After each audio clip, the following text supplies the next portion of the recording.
Hello, જય સ્વામિનારાયણ, જય શ્રી કૃષ્ણ, જય માતાજી. આજે અમે બનાવ્યું મિક્સ શાક. ભરીને રવૈયા બનાવતા, પણ એક બે રવૈયા સડેલા નીકળ્યા, એટલે કીધું આવું રવૈયા ઝીણા ઝીણા કાપ્યા, બટેકા, તુવેરના દાણા, ટમેટું મિક્સ શાક કરી નાખ્યું અને ભાખરી અને મહારાજને બોળિયા મરચાં, હળદર અને સલાડમાં કાકડી. મરચાં શેકાય છે, બેનનો બાજરી રોટલો થાય છે.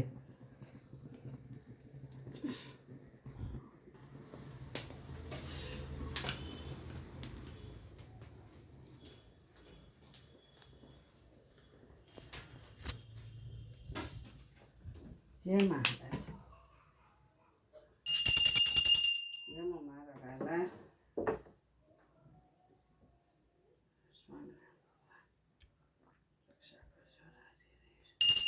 જળપાન કરજો બાપ, જેના પછી